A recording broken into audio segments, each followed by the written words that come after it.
राज्याचे कृषी मंत्री माणिकराव कोकाटे यांच्या राजीनाम्यावर अद्याप निर्णय झालेला नाही. संपूर्ण घटनेविषयी सविस्तर बातचीत करण्यासाठी आपल्यासोबत आहेत छावा संघटनेचे प्रदेशाध्यक्ष विजयकुमार घाडगे पाटील. घाडगे पाटील यांना काही दिवसापूर्वीच सूरज चव्हाण माजी प्रदेशाध्यक्ष युवक राष्ट्रवादी काँग्रेस यांनी मारहाण केली होती आणि त्याच्यानंतर तुम्ही अजितदादांच्या भेटीला गेला होता. तर आजपर्यंत मंगळवारचा अल्टिमेटम त्यांनी दिलं होतं, अद्याप निर्णय झालेला नाही. नाही, अजितदादांनी आम्हाला मंगळवारचं वेळ मागितली होती. मंगळवारपर्यंत निर्णय घेऊ आणि मी शब्दाचा पक्का आहे हे महाराष्ट्राला माहिती आहे. अशा शब्दात त्यांनी आम्हाला आश्वासन दिलं होतं. मंगळवार पूर्ण व्हायचं आहे. आणखीन मला वाटतं संध्याकाळपर्यंत आम्ही वाट बघू त्या गोष्टीची आणि उद्या सकाळी बुधवारी जो काही निर्णय येईल, योग्य निर्णय असेल तर स्वागत करू, चुकीचा निर्णय असेल तर आंदोलनाच्या पावित्र्यात आम्ही आहोत.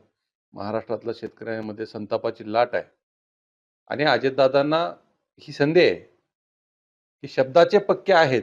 ही वारंवार ते त्यांना जे सांगावं लागते ना, कुठंतरी लोकांमध्ये तुमच्याबद्दल अविश्वास तयार झालेला आहे. तुम्हाला जर तुम्ही शब्दाचे खरे पक्के आहात तर उद्याही तुम्ही आज हे निर्णय घ्या. उद्या महाराष्ट्र तुमचं स्वागत करेल. राजीनामा अपेक्षित आहे. राजीनामा झाला पाहिजे. व्यक्तिगत दुश्मनी नाही आमची त्या कोकाटेसोबत, परंतु राज्याला एक संवेदनशील व्यक्ती पाहिजे, कृषी मंत्री पाहिजे. असा व्यक्ती त्या ठिकाणी द्या. असंवेदनशील, चुकीच्या पद्धतीनं बोलणारा, चुकीच्या पद्धतीनं वाचाळवीर त्या ठिकाणी वक्तव्य करणारा, रम्मी खेळणारा त्या सभागृहामध्ये, त्या सभागृहाची गरिमा घालवून टाकली या लोकांनी. दुसराही देताना तपासून द्या, असं आमचं म्हणणं आहे. पत्ते माणिकराव कोकाटे पत्ते खेळत असल्यामुळे पत्ता कोटवणं गरजेचं असं वाटतं. नाही, पत्ता कट झाला पाहिजे चुकीच्या लोकांचा. अहो, कुण्या अपेक्षेने आम्ही लोकांनी मतदान केलंय, तुम्हाला त्या सभागृहात पाठवलंय आणि तुम्ही जर तिथं जाऊन रम्मी खेळत असाल, काय तुमच्याकडून न्यायाची अपेक्षा करायची? परत कॅबिनेटची बैठक सुद्धा झालेली आहे आणि त्याच्यामध्ये त्यांचं खातं बदलणार आहेत अशी सुद्धा चर्चा आहे. नाही, असो, तो पक्षाचा त्यांचा अजेंडा असू शकतो. काय त्यांना कुठलं पद द्यायचं तो त्यांचा अधिकार आहे.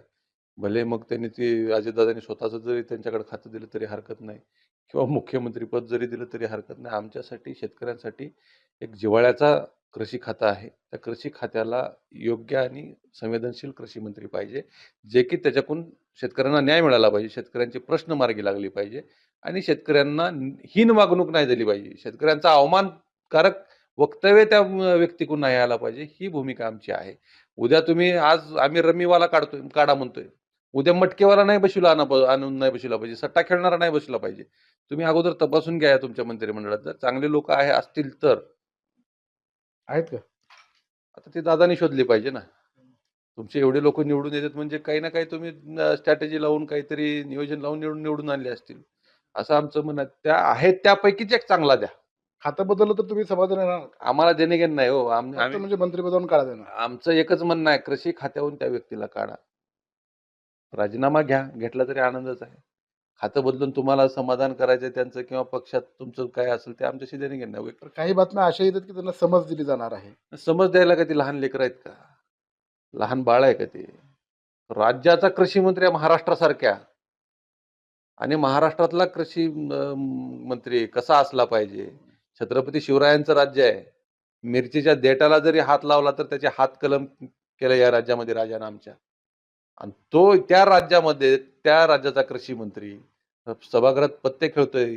शोकांतिक दुर्दैव आहे महाराष्ट्राचं. समज देऊन सोडलंच हे चालणार नाही. समज देऊन जर पाठराखण केली त्या कृषी मंत्र्याची तर अजितदादा, हे तुम्हाला परवडणार नाही. महाराष्ट्रामध्ये तुम्हाला शेतकऱ्यांच्या रोषाला सामोरं जावं लागणार आहे.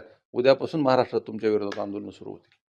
तर हे होते छावाचे प्रदेशाध्यक्ष विजयकुमार घाडगे पाटील, ज्यांनी माणिकराव कोकाटे यांच्या राजीनाम्याबाबत ठाम भूमिका स्पष्ट करताना सांगितले की त्यांचा राजीनामा घेणं गरजेचं आहे, अन्यथा राज्यभरात आंदोलनाचा इशारा दिलेला आहे. मात्र त्यांचं खातं जर बदललं तर एखादा चांगला कृषी मंत्री त्या ठिकाणी बसवावा अशी सुद्धा अपेक्षा त्यांनी व्यक्त केलेली आहे. शशिकांत पाटील, न्यूज 18 लोकमत, लातूर.